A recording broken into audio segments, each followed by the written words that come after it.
నమస్కారం. తెలంగాణలో డీఎస్సీ కోసం ఎదురు చూస్తున్న అభ్యర్థులకు తెలంగాణ ప్రభుత్వం త్వరలో తీపి కబురైతే చెప్పబోతుంది. తెలంగాణలో దాదాపు 13,000 పైగా టీచర్ పోస్టులు ఖాళీగా ఉన్నట్లు లెక్క అయితే తేలింది.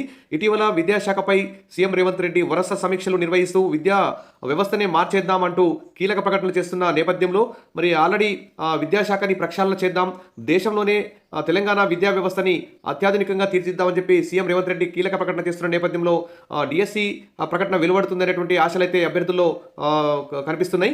ఇక దాదాపు తెలంగాణలో 13,000కు పైగానే పోస్టులు ఉన్నాయి. ఇటీవల ప్రమోషన్లు ఇవన్నీ ఇచ్చారు కాబట్టి రిటైర్మెంట్స్, క్లియర్ వేకెన్సీలు ఇవన్నిటి వల్ల వేకెన్సీలు డిఎస్సి వేకెన్సీలు చాలా వరకు పెరిగే అవకాశం ఉంది.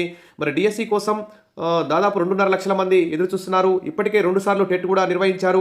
మరి జాబ్ క్యాలెండర్ ప్రకారం ఈ ఏడాది ఫిబ్రవరిలోనే డిఎస్సి వేస్తామని చెప్పేసి ప్రభుత్వం షెడ్యూల్ అయితే ప్రకటించింది. కానీ ఆ జాబ్ క్యాలెండర్ని వాయిదా వేయడం వల్ల నిరుద్యోగులైతే అసంతృప్తి వ్యక్తం చేస్తున్నారు.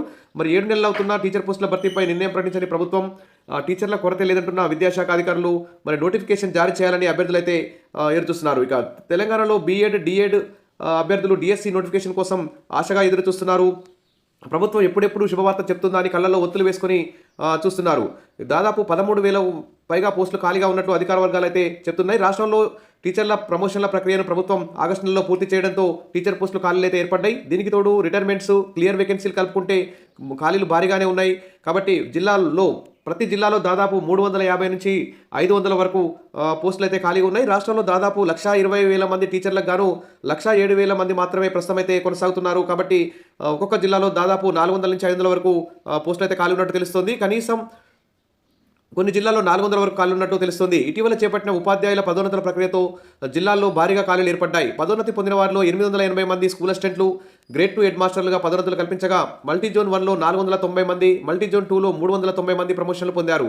3,574 మంది ఎస్జిటీలకు ప్రమోషన్లు ఇవ్వగా అందులో 811 మంది ప్రాథమిక పాఠశాల ప్రధానోపాధ్యాయులుగా, 2,763 మంది ఎస్జిటీలకు స్కూల్ అసిస్టెంట్గా ప్రభుత్వం అయితే ప్రమోషన్లు కల్పించింది. ఈ పదోన్నతుల ద్వారా మొత్తంగా 4,454 ఖాళీలు ఏర్పడ్డాయి.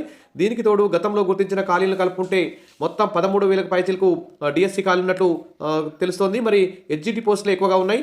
నోటిఫికేషన్ ఊసేయత్తని ప్రభుత్వం మరి త్వరగా ఉపాధ్యాయ అర్హత పరీక్ష టెట్ను ఏడాదికి 2 సార్లు నిర్వహిస్తామని చెప్పారు. జనవరిలో ఒకసారి, జూన్లో 2వ సారి నిర్వహిస్తామని, ఈ విధంగా 2 సార్లు వెంట నిర్వహించాలి. తర్వాత బీఎడ్, డిఎడ్ అభ్యర్థులు ఇప్పుడు డిఎస్సి నోటిఫికేషన్ కోసం అయితే ఎదురు చూస్తున్నారు. ప్రభుత్వం వెంటనే మరి దాదాపు 2.75 లక్షల మంది డిఎస్సి కోసం ఎదురు చూస్తున్నారు. గత డిఎస్సి నోటిఫికేషన్ ద్వారా 11,062 టీచర్ పోస్టులు మాత్రమే భర్తీ చేశారు. అయితే 5,000 నుంచి 6,000 పైగా టీచర్ పోస్టులను త్వరలోనే ప్రకటిస్తామని ప్రభుత్వం ఇప్పటికే పలుమార్లు ప్రకటించింది. కానీ పోస్టులు అయితే భారీ ఎత్తున పెరిగే అవకాశం ఉంది. మరి అధికారులేమో టీచర్లు సరిపోను ఉన్నారని చెప్పేసి అధికారులు ప్రకటిస్తున్నారు. సరే, ఏది ఏమైనా బీఎడ్, డిఎడ్ పూర్తి చేసుకొని డిఎస్సి కోసం ఎదురు చూస్తున్నారు. కాబట్టి వెంటనే జాబ్ క్యాలెండర్ ప్రకారం డిఎస్సి నోటిఫికేషన్ వెంటనే విడుదల చేయాలి. దాదాపు 13,000 పైగా పోస్టులతో ఈ త్వరలో డిఎస్సి నోటిఫికేషన్ వచ్చే అవకాశం ఉంది. కాబట్టి మీ ప్రిపరేషన్ కొనసాగించండి. దీనికి సంబంధించి ప్రతి సమాచారాన్ని ఎలా ప్రిపేర్ కావాలి, ఎలా టీచర్ జాబ్ సాధించాలనే అంశాల మీద మన ఛానల్లో వీడియోస్ వస్తాయి. తప్పకుండా సబ్స్క్రైబ్ చేసుకోండి. వీడియోస్ అయితే లైక్ చేయండి, మీ ఫ్రెండ్స్ షేర్ చేయండి. Thank you.